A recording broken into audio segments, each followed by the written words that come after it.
Hello everyone, welcome back to the channel. Today we have another deck tech for the £10 challenge. Today we have channel Fireball. Now this deck can be super explosive, it can win on turn 2 with the best draw, but then if your combo doesn't come together, you are able to kind of grind out wins just by casting big Fireball spells with all the ramp that we have in the deck.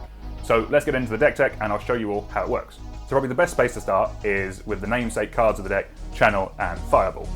Now, a lot of people might know about Channel, but may have not actually got to play with it outside of Cube or things like that, because generally it's banned in most formats because it's pretty broken. So Channel is green for a sorcery. Until end of turn, anytime you could activate a mana ability, you may pay 1 life. If you do, add 1 colorless.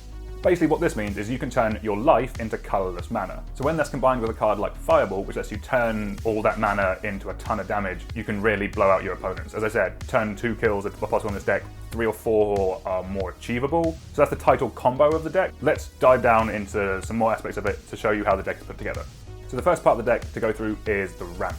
This deck wants to be generating a lot of mana. So the ramp package of the deck breaks down to be 4 Llanowar Elves. Llanowar Elves is a green for a 1/1 Elf Druid, and it can be tapped to add 1 green to your mana pool.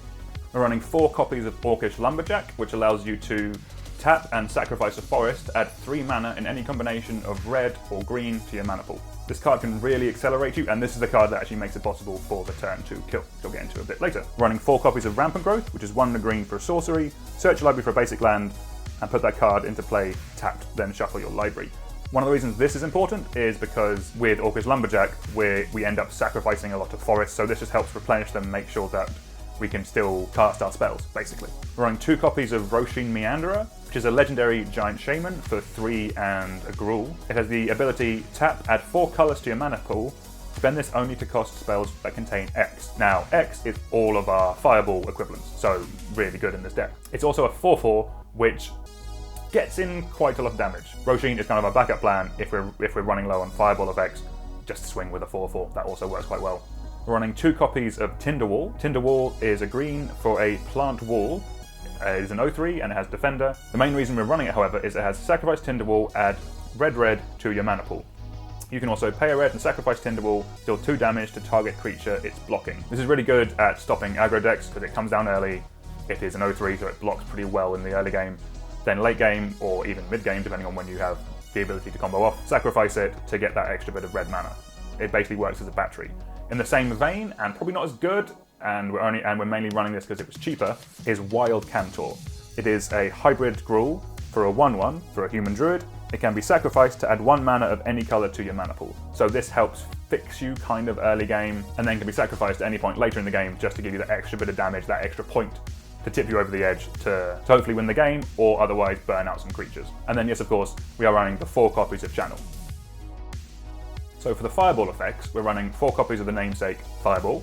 Fireball deals X damage, divided evenly, rounded down among any number of target creatures and/or players.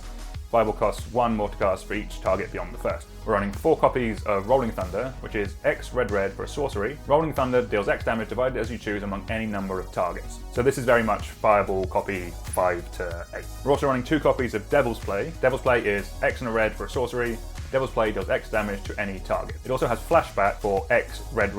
Basically, these 2 cards are an extra 2 in themselves, because these 2 cards can in theory be cast 4 times. So these Fireball effects work very well for dealing damage to our opponent, but also work well in dealing with the threats that they might have. These are our removal spells as well as our win conditions. So one thing to note with these effects is a lot of them have been oracled to say, instead of target creature or player, to say any target.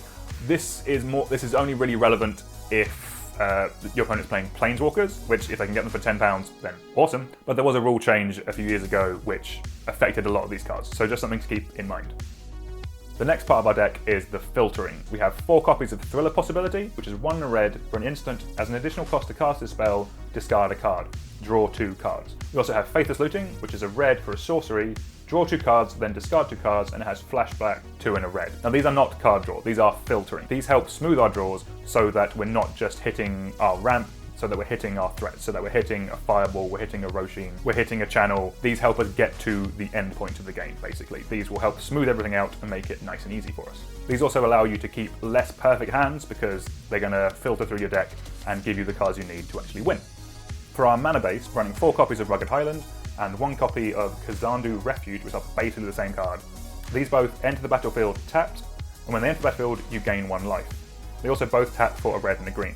So they fix us for both of our colours, and they give us the extra life point. The life point is actually quite important, because as we spoke about, channel turns life into damage. So by having more of it, it lets you deal more damage. What you need to be aware of with this deck is that for each life you have when you cast Channel, it's 1 less mana you need to put into it in order to kill your opponent. So having 5 of these lands in the deck really helps with that. We would be running more Kazandu Refuge in the deck if we had access to them. They're just a bit more pricey because they've only been reprinted once or twice, whereas Rugged Highlands is basically in every set now.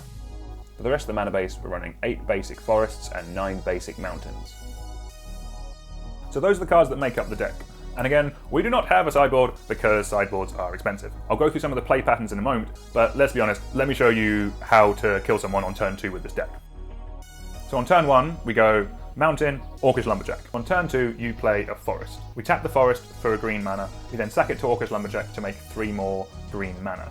Using 2 of that, we cast Channel. We will then pay 18 life, giving us a total of 20 mana in the mana pool. Using the Mountain, we generate a red mana to then cast Fireball, and dealing 20 damage on turn 2 to our opponent. This can actually go up to 21 or 22, depending on my math.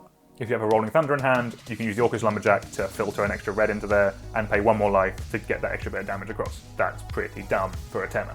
So when you have Channel in your opening hand, it really does change how you go about playing the game. It changes your decisions because life is very much a resource with this card. So if you have Channel in your opening hand, throwing a Llanowar Elves under like a big creature to stop 4 or 5 damage is probably correct, because Llanowar Elves gains you 1 mana, that 4 life will gain you 4 mana. So there are some very interesting lines of play with this. If you don't have Channel in your hand, the deck plays more just like a big mana ramp deck. So you want to get your Llanowar Elves out, your Orcish Lumberjacks, your Rosheens, and start casting fireballs as quickly as possible. Generally speaking, going to the face is really good in this. However, if there's something that is just killing you and you have to deal with it, use these effects to get them out the way so you survive. There's no point having all this mana available if you're dead. For those not familiar with playing combo decks, I would recommend mulliganing relatively aggressively. A perfect 5-card hand, as we've shown, can kill on turn 2. But generally speaking, if your opening hand has a fireball effect, a ramp spell, and some kind of filtering, it's probably worth keeping. So turn 2ing people sounds fantastic. What could possibly go wrong? Well, counterspells.